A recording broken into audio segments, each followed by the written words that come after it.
हाँ जी सत श्री अकाल जी साਰਿਆਂ ਨੂੰ। ਸੋ ਪੰਜਾਬ ਮੇੜੇ ਵਿੱਚ ਤੁਹਾਡਾ ਬਹੁਤ ਬਹੁਤ ਸਵਾਗਤ ਕਰਦੇ ਹਾਂ ਤੇ ਅੱਜ ਗੱਲ ਕਰਾਂਗੇ ਇੰਟਰਸਟਿੰਗ ਫੈਕਟਸ ਬਾਰੇ। ਸੋ ਕੁਝ ਉਹ ਡੂੰਘੀਆਂ ਜਾਣਕਾਰੀਆਂ ਜੋ ਸ਼ਾਇਦ ਤੁਹਾਨੂੰ ਨਹੀਂ ਪਤਾ ਹੋਣਗੀਆਂ। ਤੇ ਸਭ ਤੋਂ ਪਹਿਲਾਂ ਗੱਲ ਕਰਦੇ ਹਾਂ ਚੀਨ ਦਾ। ਜਦੋਂ 1931 ਦਾ ਹੜ੍ਹ ਆਇਆ ਸੀ, ਇਹ ਚੀਨ ਦੇ ਇਤਿਹਾਸ ਵਿੱਚ ਸਭ ਤੋਂ ਵੱਡਾ ਹੜ੍ਹ ਸੀ, ਕਿਉਂਕਿ ਇਸ ਵਿੱਚ ਚੀਨ ਦੇ 40 ਲੱਖ ਤੋਂ ਜ਼ਿਆਦਾ ਲੋਕ ਮਾਰੇ ਗਏ ਸੀ। ਜਦੋਂ ਚੀਨ ਦੀਆਂ ਤਿੰਨ ਵੱਡੀਆਂ ਨਦੀਆਂ ਜਾਂਗਜ਼ੀ, ਜ਼ੈਲੋ ਤੇ ਹੁਈਆ ਤਿੰਨੋਂ ਇੱਕੋ ਵਕਤ ਟੁੱਟ ਕੇ ਵਹਿਣ ਲੱਗੀਆਂ। ਜਾਂਗਜ਼ੀ ਨਦੀ ਦੁਨੀਆ ਦੀ ਤੀਜੀ ਸਭ ਤੋਂ ਵੱਡੀ ਨਦੀ ਹੈ ਤੇ ਚੀਨ ਦੀ ਪਹਿਲੀ ਸਭ ਤੋਂ ਵੱਡੀ ਨਦੀ, ਤੇ ਜ਼ੈਲੋ ਰਿਵਰ ਚੀਨ ਦੀ ਨੰਬਰ 2 ਦੀ ਸਭ ਤੋਂ ਵੱਡੀ ਰਿਵਰ ਹੈ। ਤੇ ਇਹਨਾਂ ਤਿੰਨਾਂ ਨਹਿਰਾਂ ਦਾ ਹੜ੍ਹ ਚੀਨ ਵਿੱਚ 3 ਮਹੀਨੇ ਤੱਕ ਚੱਲਿਆ ਸੀ। ਜੋ ਇਲਾਕਾ ਹੜ੍ਹ ਕਾਰਨ ਪ੍ਰਭਾਵਿਤ ਹੋਇਆ ਸੀ ਉਹ ਪੂਰੇ ਇੰਗਲੈਂਡ ਦੇਸ਼ ਜਿੰਨਾ ਵੱਡਾ ਸੀ, ਤੇ ਚੀਨ ਦੀ ਬਹੁਤ ਵੱਡੀ ਆਬਾਦੀ ਇਹਨਾਂ ਨਹਿਰਾਂ ਦੇ ਕਿਨਾਰੇ ਹੀ ਰਹਿੰਦੀ ਸੀ, ਜਿਸ ਕਰਕੇ 2 ਕਰੋੜ ਦੇ ਕਰੀਬ ਲੋਕ ਜ਼ਖਮੀ ਤੇ ਬੇਘਰ ਹੋ ਗਏ। ਤੇ 1931 ਵਿੱਚ ਉਸ ਸਮੇਂ ਚੀਨ ਦੀਆਂ $900 ਮਿਲੀਅਨ ਦੀਆਂ ਫਸਲਾਂ ਖਰਾਬ ਹੋ ਗਈਆਂ। ਤੇ ਸਾਨੂੰ ਇਹ ਪਤਾ ਹੀ ਹੈ ਕਿ ਚੀਨ ਦੇ ਲੋਕ ਕੁਝ ਵੀ ਖਾ ਲੈਂਦੇ ਨੇ।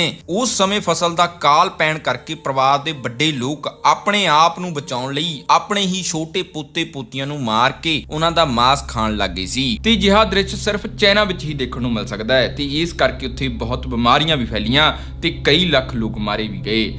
ਤੇ ਹੜ੍ਹ ਇਸ ਕਰਕੇ ਆਏ ਸੀ ਕਿਉਂਕਿ 1928 ਤੋਂ 1930 ਤੱਕ ਉੱਥੇ ਸੋਕਾ ਪੈ ਗਿਆ ਸੀ, ਜਿਸ ਕਾਰਨ ਨਦੀਆਂ ਨਹਿਰਾਂ ਸੁੱਕ ਗਈਆਂ ਤੇ ਮਿੱਟੀ ਕਮਜ਼ੋਰ ਹੋ ਗਈ ਸੀ। ਪਰ 1930 ਵਿੱਚ 7 ਦਿਨ ਲਗਾਤਾਰ ਮੀਂਹ ਪੈਂਦਾ ਰਿਹਾ, ਜਿਸ ਕਰਕੇ ਪਾਣੀ ਬਹੁਤ ਵੱਧ ਗਿਆ ਤੇ ਨਹਿਰਾਂ ਨਦੀਆਂ ਦੇ ਬੰਨ੍ਹ ਟੁੱਟ ਗਏ ਮਿੱਟੀ ਕਮਜ਼ੋਰ ਹੋਣ ਕਾਰਨ, ਤੇ ਜਿਸ ਕਰਕੇ ਚੀਨ ਦੀ ਆਬਾਦੀ ਦਾ 10% ਹਿੱਸਾ ਮਾਰਿਆ ਗਿਆ ਸੀ। ਤੇ ਇਸ ਦੇ ਨਾਲ ਹੀ ਤੁਹਾਨੂੰ ਦੱਸ ਦਈਏ ਕਿ ਚਾਈਨਾ ਵਿੱਚ ਇੱਕ 3 Gorge dam electric power plant ਹੈ, ਤੇ ਇਸ ਦੀ ਉਚਾਈ 594 ਫੁੱਟ ਹੈ ਤੇ ਲੰਬਾਈ 7661 ਫੁੱਟ ਤੇ ਚੌੜਾਈ 377 ਫੁੱਟ। ਇਹ ਡੈਮ ਨੂੰ ਬਣਾਉਣ ਲਈ 5,10,000 ਟਨ ਸਟੀਲ ਦੀ ਵਰਤੋਂ ਹੋਈ ਹੈ। ਤੇ ਇਹ ਡੈਮ ਚਾਈਨਾ ਦੀ ਜਾਂਗਜ਼ੀ ਰਿਵਰ ਤੇ ਬਣਿਆ ਹੋਇਆ ਹੈ, ਜੋ ਕਿ ਚਾਈਨਾ ਦੀ ਸਭ ਤੋਂ ਵੱਡੀ ਨਦੀ ਹੈ। ਤੇ ਇਹ ਡੈਮ ਇੰਨਾ ਵੱਡਾ ਹੈ ਕਿ ਇਸ ਵਿੱਚ 6 ਚੰਡੀਗੜ੍ਹ ਜਿੰਨੇ ਸ਼ਹਿਰ ਫਿੱਟ ਹੋ ਸਕਦੇ ਨੇ, ਤੇ ਉਸ ਤੋਂ ਬਾਅਦ ਵੀ ਜਗ੍ਹਾ ਬਚ ਜਾਵੇਗੀ। ਇਸ ਨੂੰ ਬਣਾਉਣ ਦਾ ਖਰਚਾ $23 ਬਿਲੀਅਨ ਸੀ, ਤੇ ਇਹ ਡੈਮ 39 ਟ੍ਰਿਲੀਅਨ ਮੈਟ੍ਰਿਕ ਟਨ ਪਾਣੀ ਸਟੋਰ ਕਰ ਸਕਦਾ ਹੈ। ਤੇ ਹੁਣ ਇਸ ਪਿੱਛੇ ਫਿਜ਼ਿਕਸ ਇਹ ਹੈ, ਮਤਲਬ ਸੌਖੇ ਸ਼ਬਦਾਂ ਵਿੱਚ ਤੁਹਾਨੂੰ ਦੱਸੀਏ ਕਿ ਇਸ ਬਾਰੇ ਅਸੀਂ ਗੱਲ ਕਿਉਂ ਕਰ ਰਹੇ ਹਾਂ। ਇਹ ਡੈਮ ਨੇ ਧਰਤੀ ਦੇ ਮੂਵਮੈਂਟ ਆਫ ਇਨਰਸ਼ੀਆ ਤੇ ਅਸਰ ਪੈਦਾ ਕੀਤਾ ਹੈ, ਮਤਲਬ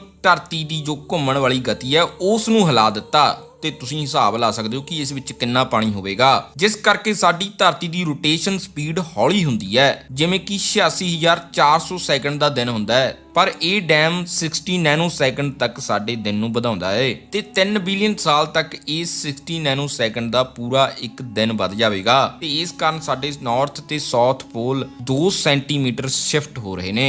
ਤੇ ਅੱਜ ਦੇ ਸਮੇਂ ਵਿੱਚ 0.06 ਮਾਈਕਰੋ ਸੈਕਿੰਡ ਮਤਲਬ 60 ਨੈਨੋ ਸੈਕਿੰਡ ਕੁਝ ਜ਼ਿਆਦਾ ਫਰਕ ਨਹੀਂ ਹੁੰਦਾ। ਪਰ ਪੂਰੀ ਦੁਨੀਆ ਵਿੱਚ ਕਈ ਲੱਖ ਡੈਮ ਨੇ ਜੋ ਧਰਤੀ ਦੀ ਰੋਟੇਸ਼ਨ ਤੇ ਮਾਮੂਲੀ ਫਰਕ ਪਾ ਰਹੇ ਨੇ। ਸੋ ਜੇਕਰ ਅੱਜ ਦੇ ਸਮੇਂ ਵਿੱਚ ਇੰਨਾ ਫਰਕ ਪੈ ਗਿਆ ਤਾਂ ਆਉਣ ਵਾਲੇ ਸਮੇਂ ਵਿੱਚ ਕਿੰਨਾ ਫਰਕ ਪੈ ਸਕਦਾ ਹੈ ਤੇ ਕਿੰਨਾ ਉੱਥੇ ਪਾਣੀ ਹੋਵੇਗਾ। ਤੇ ਜੇਕਰ ਇਹ ਡੈਮ ਟੁੱਟਦਾ ਹੈ ਤਾਂ ਚੀਨ ਇਸ ਦੇ ਨੁਕਸਾਨ ਦਾ ਅੰਦਾਜ਼ਾ ਵੀ ਨਹੀਂ ਲਾ ਸਕਦਾ। ਤੇ ਅੱਗੇ ਗੱਲ ਕਰਦੇ ਹਾਂ ਪੈਸੀਫਿਕ ਓਸ਼ੀਅਨ ਵਿੱਚ ਮੈਕਰੋਨੇਸ਼ੀਅਨ ਆਈਲੈਂਡ ਹੈ। ਇੱਥੇ ਪੱਥਰਾਂ ਨੂੰ ਹੀ ਪੈਸੇ ਦੇ ਰੂਪ ਵਿੱਚ ਵਰਤਿਆ ਜਾਂਦਾ ਹੈ। ਜੋ ਪੱਥਰ ਵੱਡਾ ਤੇ ਪੁਰਾਣਾ ਹੁੰਦਾ ਹੈ ਉਸ ਦੀ ਕੀਮਤ ਜ਼ਿਆਦਾ ਹੁੰਦੀ ਹੈ। ਇਹ ਸਟੋਨ ਮਨੀ ਨੂੰ ਰਾਏ ਕਿਹਾ ਜਾਂਦਾ ਹੈ। ਜਿਵੇਂ ਇੰਡੀਆ ਦੀ ਕਰੰਸੀ ਰੁਪਈਆ ਤੇ ਅਮਰੀਕਾ ਦਾ ਡਾਲਰ ਹੈ, ਉਵੇਂ ਹੀ ਇੱਥੋਂ ਦਾ ਰਾਏ ਹੈ। ਜਿਵੇਂ ਇਹ ਪੱਥਰ ਤੁਹਾਨੂੰ ਦਿਖ ਰਿਹਾ ਹੈ, ਇਸ ਨੂੰ ਇੱਕ ਜਗ੍ਹਾ ਤੋਂ ਉਠਾਇਆ ਵੀ ਨਹੀਂ ਜਾ ਸਕਦਾ, ਪਰ ਇਹ ਪੱਥਰ ਤੇ ਛੋਟੇ ਪੱਥਰ ਲੋਨ ਵਿੱਚ ਲਏ ਜਾ ਸਕਦੇ ਨੇ। ਤੇ ਜੋ ਇਹ ਵੱਡਾ ਪੱਥਰ ਹੈ ਇਹ ਗਾਰੰਟੀ ਦੇ ਤੌਰ ਤੇ ਵਰਤਿਆ ਜਾਵੇਗਾ। ਪਰ ਹੁਣ ਮੈਕਰੋਨੇਸ਼ੀਆ ਦੀ US ਡਾਲਰ ਅਫੀਸ਼ੀਅਲ ਕਰੰਸੀ ਬਣ ਗਈ ਹੈ। ਪਰ ਹਲੇ ਵੀ ਸਟੋਨ ਮਨੀ ਜ਼ਰੂਰੀ ਟ੍ਰਾਂਜੈਕਸ਼ਨਾਂ ਲਈ, ਜਿਵੇਂ ਵਿਆਹ, ਜ਼ਮੀਨ ਖਰੀਦਣ ਲਈ ਹਲੇ ਵੀ ਵਰਤੀ ਜਾਂਦੀ ਹੈ। ਸੋ ਸੋਚ ਕੇ ਦੇਖੋ ਕਿ ਇੱਕ ਦੇਸ਼ ਦੀ ਕਰੰਸੀ ਪੱਥਰ ਦੀ ਹੈ।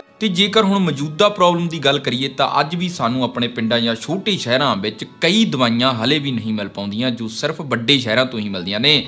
ਤੇ ਸਿਰਫ ਉਹਨਾਂ ਕਰਕੇ ਸਾਨੂੰ ਕਈ ਕਿਲੋਮੀਟਰ ਤੱਕ ਜਾਣਾ ਪੈਂਦਾ ਹੈ। ਸੋ ਇਹ ਪ੍ਰੋਬਲਮ ਨੂੰ ਹੱਲ ਕਰਦੀ ਹੈ ਫਾਰਮੇਸੀ ਐਪ। ਸਾਨੂੰ ਕਿਤੇ ਵੀ ਜਾਣ ਦੀ ਲੋੜ ਨਹੀਂ, ਅਸੀਂ ਘਰ ਬੈਠੇ ਸੇਮ ਡੇ ਕੋਈ ਵੀ ਕਿਸੇ ਵੀ ਤਰ੍ਹਾਂ ਦੀ ਮੈਡੀਸਨ ਮੰਗਵਾ ਸਕਦੇ ਹਾਂ। ਸੋ ਇਸ ਰਾਹੀਂ ਮੈਡੀਸਨ ਆਰਡਰ ਕਰਨੀ ਬਹੁਤ ਹੀ ਸਿੰਪਲ ਤੇ ਈਜ਼ੀ ਹੈ। ਸਭ ਤੋਂ ਪਹਿਲਾਂ ਤੁਸੀਂ ਮੈਡੀਸਨ ਦਾ ਨਾਮ ਭਰਨਾ ਹੈ ਤੇ ਉਸ ਤੋਂ ਬਾਅਦ ਉਸ ਦੀ ਮਾਤਰਾ ਭਰਨੀ ਹੈ, ਤੇ ਉਸ ਤੋਂ ਬਾਅਦ ਤੁਸੀਂ ਇਸ ਵਿੱਚ ਬੜੇ ਹੀ ਆਕਰਸ਼ਕ ਕੂਪਨ ਵੀ ਐਡ ਕਰ ਸਕਦੇ ਹੋ, ਜਿਨ੍ਹਾਂ ਰਾਹੀਂ ਤੁਹਾਨੂੰ ਭਾਰੀ ਛੋਟ ਮਿਲ ਜਾਵੇਗੀ। ਤੇ ਆਪਣਾ ਐਡਰੈਸ ਭਰਨ ਤੋਂ ਬਾਅਦ ਤੁਸੀਂ ਆਰਡਰ ਪਲੇਸ ਕਰ ਸਕਦੇ ਹੋ। ਤੇ ਇਸ ਤੋਂ ਇਲਾਵਾ ਫਿਟਨੈਸ ਸਪਲੀਮੈਂਟ ਤੇ 80% ਤੱਕ ਤੇ ਆਯੁਰਵੈਦਿਕ ਉਤਪਾਦਾਂ ਤੇ 70% ਤੱਕ ਦੀ ਛੋਟ ਪ੍ਰਾਪਤ ਕਰ ਸਕਦੇ ਹੋ। ਪਰ ਕੋਡ ਜ਼ਰੂਰ ਯੂਜ਼ ਕਰ ਲਿਓ PV40 ਜੇਕਰ ਸਿੱਧਾ ਪਲੇ ਸਟੋਰ ਤੋਂ ਡਾਊਨਲੋਡ ਕਰਦੇ ਹੋ ਤੇ ਇਹ ਐਪ ਦਾ ਲਿੰਕ ਤੁਹਾਨੂੰ ਨੀਚੇ ਡਿਸਕ੍ਰਿਪਸ਼ਨ ਵਿੱਚ ਮਿਲ ਜਾਵੇਗਾ। ਸੋ ਫਾਰਮਿਜ਼ ਇੱਕ ਬਹੁਤ ਹੀ ਕਮਾਲ ਦੀ ਐਪ ਹੈ, ਇੱਕ ਵਾਰੀ ਚੈੱਕ ਜ਼ਰੂਰ ਕਰਿਓ। ਤੇ ਅੱਗੇ ਗੱਲ ਕਰਦੇ ਹਾਂ, ਅਮਰੀਕਾ ਦੇ ਕਲੀਵਲੈਂਡ ਵਿੱਚ ਇੱਕ ਵਰਲਡ ਰਿਕਾਰਡ ਬਣਾਇਆ ਗਿਆ ਜਿਸ ਵਿੱਚ 15 ਲੱਖ ਗੁਬਾਰੇ ਹਵਾ ਵਿੱਚ ਛੱਡੇ ਗਏ। ਪਰ ਇਸ ਦੇ ਨੁਕਸਾਨ ਕੀ ਸੀ ਉਸ ਬਾਰੇ ਦੱਸਦੇ ਹਾਂ। ਕਲੀਵਲੈਂਡ ਸ਼ਹਿਰ ਨੂੰ ਹਮੇਸ਼ਾ ਤੋਂ ਬੋਰਿੰਗ ਸ਼ਹਿਰ ਮੰਨਿਆ ਜਾਂਦਾ ਸੀ। ਮਨੋਰੰਜਨ ਲਈ ਇੱਥੇ ਜ਼ਿਆਦਾ ਕੁਝ ਨਹੀਂ ਸੀ, ਜਿਸ ਕਰਕੇ ਮਨੋਰੰਜਨ ਲਈ ਯੂਨਾਈਟਿਡ ਵੇ ਨਾਮ ਦੀ ਇੱਕ NGO ਨੇ ਗੁਬਾਰੇ ਉਠਾਉਣ ਬਾਰੇ ਸੋਚਿਆ, ਜਿਸ ਤਹਿਤ 20 ਲੱਖ ਗੁਬਾਰੇ ਹਵਾ ਵਿੱਚ ਉਠਾਏ ਜਾਣੇ ਸੀ। NGO ਦੇ ਲੋਕ ਪਬਲਿਕ ਸਕੁਅਰ ਵਿੱਚ ਇਕੱਠੇ ਹੋ ਗਏ ਸੀ ਤੇ 27 ਸਤੰਬਰ 1986 ਦੀ ਸਵੇਰ ਨੂੰ ਗੁਬਾਰੇ ਫੈਲਾਉਣੇ ਸ਼ੁਰੂ ਕੀਤੇ ਤੇ ਇੰਨੇ ਗੁਬਾਰੇ ਇਕੱਠੇ ਕਰਨ ਲਈ ਇਹਨਾਂ ਨੇ ਇੱਕ ਜਾਲ ਤਿਆਰ ਕੀਤਾ ਜਿਸ ਵਿੱਚ ਗੁਬਾਰੇ ਇਕੱਠੇ ਹੁੰਦੇ ਗਏ ਤੇ ਗੁਬਾਰੇ ਫੈਲਾਉਂਦੇ ਫੈਲਾਉਂਦੇ ਉਹਨਾਂ ਦੇ ਹੱਥ ਵੀ ਸੁੱਜ ਗਏ ਸੀ, ਪਰ ਉਹ ਹਟੇ ਨਹੀਂ। ਵੈਦਰ ਰਿਪੋਰਟ ਵਿੱਚ ਇਹ ਪਤਾ ਲੱਗਣ ਤੇ ਕਿ ਉਸ ਦਿਨ ਠੰਡੀਆਂ ਹਵਾਵਾਂ ਚੱਲਣੀਆਂ ਨੇ ਤੇ ਜਿਸ ਕਰਕੇ ਉਹਨਾਂ ਨੇ 20 ਲੱਖ ਗੁਬਾਰਿਆਂ ਤੋਂ ਘਟਾ ਕੇ 15 ਲੱਖ ਗੁਬਾਰੇ ਹੀ ਛੱਡਣ ਦਾ ਪਲਾਨ ਬਣਾਇਆ ਤੇ 27 ਸਤੰਬਰ 1986 ਵਾਲੇ ਦਿਨ ਜਦੋਂ ਗੁਬਾਰੇ ਛੱਡੇ ਤਾਂ ਨਜ਼ਾਰਾ ਬੜਾ ਖੂਬਸੂਰਤ ਸੀ। ਪੂਰਾ ਸ਼ਹਿਰ ਤਾੜੀਆਂ ਵਜਾ ਰਿਹਾ ਸੀ ਤੇ ਇਸ ਤਰ੍ਹਾਂ ਨਵਾਂ ਵਰਲਡ ਰਿਕਾਰਡ ਵੀ ਬਣ ਗਿਆ। ਇਸ ਤੋਂ ਪਹਿਲਾਂ ਡਿਜ਼ਨੀਲੈਂਡ ਨੇ 30 ਸਾਲ ਪੂਰੇ ਹੋਣ ਤੇ 10 ਲੱਖ ਗੁਬਾਰੇ ਛੱਡੇ ਸੀ, ਪਰ ਹੁਣ ਕਲੀਵਲੈਂਡ ਵਿੱਚ ਤਬਾਹੀ ਸ਼ੁਰੂ ਹੋਣ ਵਾਲੀ ਸੀ। ਇਹਨਾਂ ਗੁਬਾਰਿਆਂ ਲਈ ਹੀਲੀਅਮ ਗੈਸ ਦੀ ਵਰਤੋਂ ਕੀਤੀ ਗਈ ਸੀ, ਜੋ ਉਂਝ ਤਾਂ ਹਵਾ ਤੋਂ ਹਲਕੀ ਹੁੰਦੀ ਹੈ, ਪਰ ਜਦੋਂ ਹੀਲੀਅਮ ਠੰਡੀ ਹਵਾ ਦੇ ਸੰਪਰਕ ਵਿੱਚ ਆਉਂਦੀ ਹੈ ਤਾਂ ਉਹ ਗੈਸ ਭਾਰੀ ਹੋ ਜਾਂਦੀ ਹੈ। ਉਸ ਦਿਨ ਠੰਡੀਆਂ ਹਵਾਵਾਂ ਤੇ ਮੀਂਹ ਕਰਕੇ ਗੁਬਾਰੇ ਉੱਪਰ ਜਾਣ ਦੀ ਜਗ੍ਹਾ ਵਾਪਸ ਧਰਤੀ ਤੇ ਆ ਗਏ। ਸੜਕਾਂ ਤੇ ਨਦੀਆਂ ਵਿੱਚ ਗੁਬਾਰੇ ਵਿਛ ਗਏ। ਸ਼ਹਿਰ ਵਿੱਚ ਹਫੜਾ ਦਫੜੀ ਮਚ ਗਈ। ਉਸ ਦਿਨ ਕਲੀਵਲੈਂਡ ਦੇ ਲੋਕਲ 에ਅਰਪੋਰਟ ਤੇ ਇੰਨੇ ਗੁਬਾਰੇ ਸੀ ਕਿ ਉਸ ਦਿਨ ਫਲਾਈਟਾਂ ਰੱਦ ਕਰਨੀਆਂ ਪਈਆਂ ਤੇ ਉੱਥੋਂ ਦੇ ਇੱਕ ਅਸਤਬਲ ਵਿੱਚ ਗੁਬਾਰਿਆਂ ਨੂੰ ਦੇਖ ਕੇ ਘੋੜੇ ਪਾਗਲ ਹੋ ਗਏ ਤੇ ਉਛਲ ਕੂਦ ਕਰਨ ਲੱਗੇ ਤੇ ਜਿਸ ਕਰਕੇ ਉਹ ਘੋੜੇ ਜ਼ਖਮੀ ਵੀ ਹੋ ਗਏ ਸੀ ਤੇ ਘੋੜਿਆਂ ਦੇ ਮਾਲਕ ਨੇ ਯੂਨਾਈਟਿਡ ਵੇ ਤੇ $1 ਲੱਖ ਦਾ ਕੇਸ ਪਾ ਦਿੱਤਾ। ਗੁਬਾਰਿਆਂ ਕਾਰਨ ਬਹੁਤ ਸਾਰੇ ਐਕਸੀਡੈਂਟ ਵੀ ਹੋਏ ਤੇ ਕਲੀਵਲੈਂਡ ਝੀਲ ਵਿੱਚ 2 ਮਛੁਆਰੇ ਵੀ ਮਾਰੇ ਗਏ ਕਿਉਂਕਿ ਉਹਨਾਂ ਨੂੰ ਗੁਬਾਰਿਆਂ ਕਾਰਨ ਬੋਟ ਚਲਾਉਣ ਵਿੱਚ ਮੁਸ਼ਕਲ ਹੋਈ ਤੇ ਬੋਟ ਪਲਟ ਗਈ। ਉਹ ਮਛੁਆਰੇ ਮਾਰੇ ਗਏ ਤੇ ਉਹਨਾਂ ਦੀਆਂ ਪਤਨੀਆਂ ਨੇ ਯੂਨਾਈਟਿਡ ਵੇ ਤੇ $32 ਲੱਖ ਦਾ ਕੇਸ ਕਰ ਦਿੱਤਾ। ਇਹ ਗੁਬਾਰੇ ਮਨੋਰੰਜਨ ਤੇ ਚੰਦਾ ਇਕੱਠਾ ਕਰਨ ਲਈ ਛੱਡੇ ਸੀ, ਪਰ ਇਹਨਾਂ ਕਾਰਨ ਯੂਨਾਈਟਿਡ ਵੇ ਨੂੰ ਬਹੁਤ ਭਾਰੀ ਨੁਕਸਾਨ ਸਹਿਣਾ ਪਿਆ। ਪਰ ਯੂਨਾਈਟਿਡ ਵੇ ਨੇ ਇੱਕ ਖਾਸ ਧਿਆਨ ਰੱਖਿਆ ਸੀ ਕਿ ਇਹ ਸਾਰੇ ਗੁਬਾਰੇ ਬਾਇਓਡਿਗ੍ਰੇਡੇਬਲ ਸੀ, ਜਿਨ੍ਹਾਂ ਕਾਰਨ ਕੁਦਰਤ ਨੂੰ ਕੋਈ ਨੁਕਸਾਨ ਨਹੀਂ ਪਹੁੰਚਿਆ, ਨਹੀਂ ਤਾਂ ਪੰਛੀ ਤੇ ਜਾਨਵਰ ਵੀ ਇਸ ਦੀ ਲਪੇਟ ਵਿੱਚ ਆਉਣੇ ਸੀ। ਤੇ ਅੱਗੇ ਗੱਲ ਕਰਦੇ ਹਾਂ 2 ਸਿਰ ਵਾਲੇ ਕੁੱਤੇ ਦੀ, ਜੋ ਕਿ ਰੂਸ ਦੇ ਵਿਗਿਆਨੀ ਵਲੈਡਮਿਰ ਨੇ ਪ੍ਰਯੋਗ ਕਰਕੇ ਬਣਾਇਆ ਸੀ। ਇਹ ਵਿਗਿਆਨੀ ਨੇ 1940 ਤੋਂ 1950 ਤੱਕ ਕਈ ਛੋਟੇ-ਛੋਟੇ ਅੰਗਾਂ ਨੂੰ ਬਦਲਣ ਦੇ ਪ੍ਰਯੋਗ ਕੀਤੇ ਨੇ ਤੇ 2 ਵਾਰ ਜਾਨਵਰਾਂ ਦੇ ਦਿਲ ਤੇ ਫੇਫੜੇ ਵੀ ਬਦਲੇ ਸੀ, ਪਰ ਜਿਸ ਕਰਕੇ ਉਹ ਪ੍ਰਸਿੱਧ ਹੋਏ ਉਹ ਸੀ 2 ਸਿਰ ਵਾਲਾ ਕੁੱਤਾ ਬਣਾਉਣਾ। ਇਹਨਾਂ ਨੇ ਪਹਿਲਾਂ 1940 ਵਿੱਚ ਇੱਕ ਨਕਲੀ ਦਿਲ ਇੱਕ ਕੁੱਤੇ ਵਿੱਚ ਆਪਰੇਸ਼ਨ ਕਰਕੇ ਫਿੱਟ ਕੀਤਾ ਸੀ, ਪਰ ਉਹ ਕੁੱਤਾ ਕੁਝ ਘੰਟੇ ਹੀ ਜਿਉਂਦਾ ਰਹਿ ਸਕਿਆ। ਫਿਰ ਉਸ ਤੋਂ ਬਾਅਦ ਇਸ ਨੇ ਇੱਕ ਵੱਡੇ ਜਰਮਨ ਸ਼ੈਫਰਡ ਕੁੱਤੇ ਦੀ ਗਰਦਨ ਨਾਲ ਚੀਰਾ ਲਾ ਕੇ ਪਲਾਸਟਿਕ ਪਾਈਪ ਦੀ ਮਦਦ ਨਾਲ 2 ਮਹੀਨੇ ਦੇ ਛੋਟੇ ਕੁੱਤੇ ਦਾ ਸਿਰ ਜੋੜ ਦਿੱਤਾ ਤੇ ਇਹ 3 ਘੰਟੇ ਚੱਲੇ ਆਪਰੇਸ਼ਨ ਤੋਂ ਬਾਅਦ ਇਹ ਦੋਨੋਂ ਕੁੱਤੇ ਜਿਉਂਦੇ ਸੀ, ਕਿਉਂਕਿ ਇਹਨਾਂ ਦੇ ਖਾਣ ਵਿੱਚ ਕੋਈ ਤਬਦੀਲੀ ਨਹੀਂ ਆਈ ਸੀ ਤੇ ਛੋਟੇ ਕੁੱਤੇ ਦਾ ਸਿਰ ਵੱਡੇ ਕੁੱਤੇ ਦੇ ਪੇਟ ਨਾਲ ਨਹੀਂ ਜੋੜਿਆ ਗਿਆ ਸੀ। ਉਹ ਜੋ ਵੀ ਖਾਂਦਾ ਪੀਂਦਾ ਸੀ ਉਹ ਸਿੱਧਾ ਪਾਈਪ ਰਾਹੀਂ ਬਾਹਰ ਗਿਰ ਜਾਂਦਾ ਸੀ ਤੇ ਇਹ ਪ੍ਰਯੋਗ ਤੋਂ ਬਾਅਦ ਇਹ ਕੁੱਤੇ 5 ਦਿਨ ਤੱਕ ਜਿਉਂਦੇ ਰਹੇ ਤੇ ਇਸ ਤੋਂ ਬਾਅਦ ਵਲੈਡਮਿਰ ਨੇ ਇਹ ਪ੍ਰਯੋਗ 1958 ਵਿੱਚ ਫੇਰ ਤੋਂ ਦੁਬਾਰਾ ਉਸੇ ਤਰ੍ਹਾਂ ਕੀਤਾ, ਪਰ ਇਸ ਵਾਰ ਦੋਨੋਂ ਕੁੱਤੇ 29 ਦਿਨਾਂ ਤੱਕ ਜਿਉਂਦੇ ਰਹੇ ਤੇ ਇਹਨਾਂ ਦੇ ਸਰੀਰ ਨੂੰ ਅੱਜ ਵੀ ਮਿਊਜ਼ੀਅਮ ਵਿੱਚ ਰੱਖਿਆ ਗਿਆ ਹੈ। ਤੇ ਵਲੈਡਮਿਰ 1950 ਤੋਂ 1960 ਤੱਕ 24 ਵਾਰ ਤੋਂ ਵੱਧ ਇਹ ਪ੍ਰਯੋਗ ਕਰ ਚੁੱਕਿਆ ਸੀ। ਇਸ ਦੇ ਲਈ ਉਸ ਨੂੰ ਦੁਨੀਆ ਦੇ ਹੋਰ ਵਿਗਿਆਨੀਆਂ ਤੋਂ ਆਲੋਚਨਾ ਵੀ ਮਿਲੀ ਕਿਉਂਕਿ ਉਹ ਬੇਜਵਾਨਾ ਤੇ ਕਰੂਰ ਪ੍ਰਯੋਗ ਕਰਦਾ ਸੀ। ਪਰ ਵਲੈਡਮਿਰ ਹੀ ਉਹ ਪਹਿਲਾ ਵਿਗਿਆਨੀ ਸੀ ਜਿਸ ਨੇ ਕਿਹਾ ਸੀ ਕਿ ਦਿਲ ਤੇ ਫੇਫੜਿਆਂ ਦਾ ਟ੍ਰਾਂਸਪਲਾਂਟ ਸੰਭਵ ਹੋ ਸਕਦਾ ਹੈ।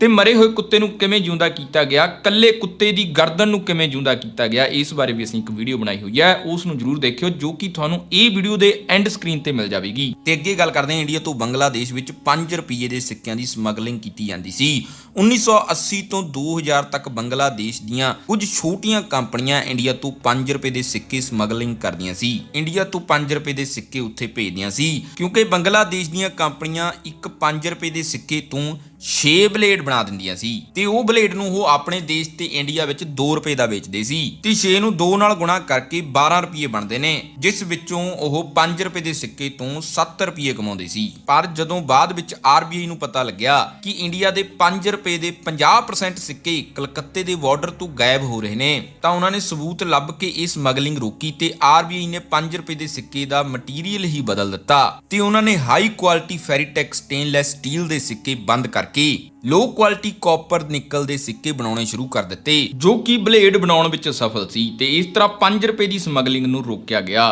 ਤੇ ਅੱਗੇ ਗੱਲ ਕਰਦੇ ਹਾਂ ਅਮਰੀਕਾ ਦੇ ਨਵੇਡਾ ਸੂਬੇ ਦੀ, ਜੋ ਕਿ ਇੱਕ ਵਿਸ਼ਾਲ ਮਾਰੂਥਲ ਹੈ। ਤੇ ਹੁਣ ਮਾਰੂਥਲ ਵਿੱਚ ਜਾਣਾ ਕੌਣ ਪਸੰਦ ਕਰਦਾ ਹੈ, ਪਰ ਇੱਕ ਦਿਨ ਉੱਥੋਂ ਦੇ ਗਵਰਨਰ ਦੇ ਦਿਮਾਗ ਵਿੱਚ ਇੱਕ ਖਿਆਲ ਆਇਆ ਕਿ ਲੋਕ ਇੱਥੇ ਤਾਂ ਹੀ ਆਉਣਗੇ ਜੇਕਰ ਇੱਥੇ ਉਹਨਾਂ ਨੂੰ ਸਭ ਕੁਝ ਕਰਨ ਦੀ ਆਗਿਆ ਦੇ ਦਿੱਤੀ ਜਾਵੇ ਜੋ ਕਿਤੇ ਵੀ ਨਾ ਹੋਵੇ। ਉਹ ਗਵਰਨਰ ਦੀਆਂ ਕੋਸ਼ਿਸ਼ਾਂ ਨਾਲ ਇਹ ਸੂਬੇ ਵਿੱਚ ਜੂਏ ਨੂੰ ਨਵੇਡਾ ਵਿੱਚ ਕਾਨੂੰਨੀ ਮਾਨਤਾ ਵੀ ਮਿਲ ਗਈ ਤੇ ਜੂਏ ਦੇ ਨਾਲ-ਨਾਲ ਹੋਰ ਵੀ ਜਿੰਨੀਆਂ ਚੀਜ਼ਾਂ ਤੇ ਰੋਕ ਹੁੰਦੀ ਹੈ ਉਹ ਸਾਰੀਆਂ ਹੀ ਉੱਥੇ ਆ ਗਈਆਂ, ਕਿਉਂਕਿ ਦੇਸ਼ ਨੂੰ ਵੀ ਪਤਾ ਸੀ ਕਿ ਮਾਰੂਥਲ ਵਿੱਚੋਂ ਕਿਵੇਂ ਪੈਸੇ ਕਮਾਏ ਜਾ ਸਕਦੇ ਨੇ ਤੇ ਹੋਰ ਜਿੰਨੀਆਂ ਵੀ ਚੀਜ਼ਾਂ ਤੇ ਰੋਕ ਹੁੰਦੀ ਆ ਉਹ ਸਾਰੀਆਂ ਹੀ ਉੱਥੇ ਆ ਗਈਆਂ ਸੀ। ਉਹਨਾਂ ਬਾਰੇ ਆਪਾਂ ਗੱਲ ਨਹੀਂ ਕਰਾਂਗੇ। ਬੇਸ਼ੱਕ ਆਪਣੇ ਅਰਥਾਂ ਵਿੱਚ ਇਹ ਇੱਕ ਜੂਆ ਹੈ, ਪਰ ਉਹਨਾਂ ਲਈ ਮਨੋਰੰਜਨ ਹੈ। ਇੱਥੇ ਦੂਰ-ਦੂਰ ਤੋਂ ਲੋਕਾਂ ਨੂੰ ਲਿਆਉਣ ਲਈ ਬੜਾ ਹੀ ਵਧੀਆ ਪ੍ਰਬੰਧ ਹੈ। ਜੇ ਬੱਸ ਦਾ ਕਿਰਾਇਆ ਸਾਰੇ ਅਮਰੀਕਾ ਵਿੱਚ $50 ਹੈ ਤਾਂ ਇੱਥੇ ਤੁਹਾਨੂੰ ਸਿਰਫ $5 ਵਿੱਚ ਲਿਆਂਦਾ ਜਾਵੇਗਾ ਤੇ ਬੱਸ ਵਾਲੇ ਤੁਹਾਨੂੰ ਆਪਣੇ ਕੋਲੋਂ ਜੂਆ ਖੇਡਣ ਲਈ $10 ਦੇਣਗੇ, ਕਿਉਂਕਿ ਉਹ ਜਾਣਦੇ ਨੇ ਕਿ ਬੱਸ ਵਿੱਚ ਜੇ ਵੱਧ ਪੈਸੇ ਲਏ ਤਾਂ ਉਸ ਨਾਲ ਉਹਨਾਂ ਦੀ ਪੂਰੀ ਜੇਬ ਹਲਕੀ ਨਹੀਂ ਹੋ ਸਕਦੀ। ਪਰ ਜੇ ਤੁਹਾਨੂੰ ਪੈਸੇ ਦਿੱਤੇ ਗਏ ਤੇ ਉਹ ਪੈਸੇ ਤੁਸੀਂ ਜੂਏ ਵਿੱਚ ਖਰਚ ਕੀਤੇ ਤਾਂ ਤੁਸੀਂ ਜਿੰਨੇ ਤੁਹਾਡੇ ਕੋਲ ਨੇ ਉਹ ਵੀ ਖਰਚ ਕਰਨੇ ਹੀ ਨੇ। ਸੋ ਲਾਸ ਵੇਗਸ ਮਨੋਰੰਜਨ ਵਾਲੇ ਲੋਕਾਂ ਲਈ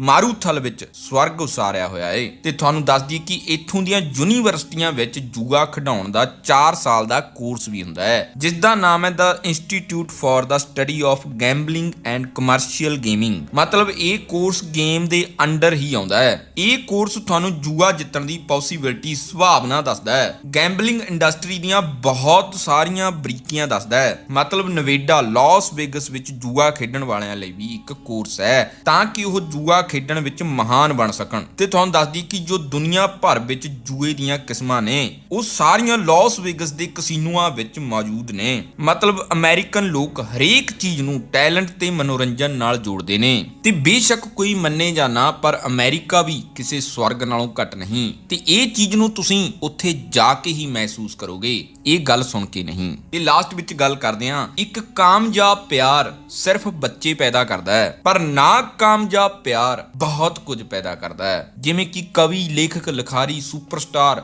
ਬਿਜ਼ਨਸਮੈਨ ਤੇ ਹੋਰ ਬਹੁਤ ਸਾਰੇ ਜ਼ਿੰਦਗੀ ਦੇ ਅਨੁਭਵ ਪੈਦਾ ਕਰਦਾ ਹੈ। ਪਰ ਇਹ ਸਿਰਫ ਪੋਜ਼ਿਟਿਵ ਬੰਦੇ ਦੀ ਸੋਚ ਹੈ। ਜਿਹੜਾ ਬੰਦਾ ਨੈਗੇਟਿਵ ਹੋਵੇਗਾ ਉਸ ਲਈ ਨਾ ਕਾਮਯਾਬ ਪਿਆਰ ਸਿਰਫ ਨਸ਼ੇੜੀ ਹੀ ਪੈਦਾ ਕਰਦਾ ਹੈ। ਸੋ ਹੁਣ ਤੁਸੀਂ ਦੇਖਣਾ ਹੈ ਕਿ ਤੁਹਾਡੀ ਸੋਚ ਨੈਗੇਟਿਵ ਹੈ ਜਾਂ ਪੋਜ਼ਿਟਿਵ। ਤੇ ਇਹ ਐਪ ਦਾ ਲਿੰਕ ਤੁਹਾਨੂੰ ਨੀਚੇ ਡਿਸਕ੍ਰਿਪਸ਼ਨ ਵਿੱਚ ਮਿਲ ਜਾਵੇਗਾ। ਸੋ ਫਾਰਮਿਜ਼ ਇੱਕ ਬਹੁਤ ਹੀ ਕਮਾਲ ਦੀ ਐਪ ਹੈ, ਇੱਕ ਵਾਰੀ ਚੈੱਕ ਜ਼ਰੂਰ ਕਰਿਓ। ਸੋ ਜੇਕਰ ਤੁਹਾਨੂੰ ਇਹ ਵੀਡੀਓ ਵਧੀਆ ਲੱਗੀ ਤਾਂ ਲਾਈਕ ਤੇ ਕਮੈਂਟ ਕਰਕੇ ਜ਼ਰੂਰ ਦੱਸਿਓ ਤੇ ਨਾਲ ਦੀ ਨਾਲ ਇਹ ਵੀਡੀਓ ਨੂੰ ਵੱਧ ਤੋਂ ਵੱਧ ਸ਼ੇਅਰ ਜ਼ਰੂਰ ਕਰ ਦਿਓ ਤਾਂ ਜੋ ਇਹ ਇਨਫੋਰਮੇਸ਼ਨ ਜ਼ਿਆਦਾ ਤੋਂ ਜ਼ਿਆਦਾ ਲੋਕਾਂ ਤੱਕ ਪਹੁੰਚ ਸਕੇ। ਤੇ ਹਰ ਰੋਜ਼ ਮੋਟੀਵੇਸ਼ਨ ਦਾ ਡੋਜ਼ ਲੈਣ ਲਈ ਸਾਨੂੰ ਇੰਸਟਾਗ੍ਰਾਮ ਤੇ ਫੋਲੋ ਜ਼ਰੂਰ ਕਰਿਓ, ਉੱਥੇ ਹਰ ਰੋਜ਼ ਮੋਟੀਵੇਸ਼ਨ ਦਾ ਡੋਜ਼ ਮਿਲਦਾ ਹੈ। ਸੋ ਨਵੇਂ ਦੋਸਤਾਂ ਨੂੰ ਬੇਨਤੀ ਹੈ ਕਿ ਹੋ ਸਕੇ ਤਾਂ ਚੈਨਲ ਸਬਸਕ੍ਰਾਈਬ ਕਰ ਲਿਓ ਤੇ ਨਾਲ ਦੀ ਨਾਲ ਬੈਲ ਦਾ ਬਟਨ ਜ਼ਰੂਰ ਦੱਬ ਲਿਓ ਤਾਂ ਜੋ ਸਾਡੀ ਨਵੀਂ ਵੀਡੀਓ ਤੁਹਾਡੇ ਕੋਲ ਸਭ ਤੋਂ ਪਹਿਲਾਂ ਪਹੁੰਚ ਸਕੇ। ਥੈਂਕ ਯੂ, ਧੰਨਵਾਦ।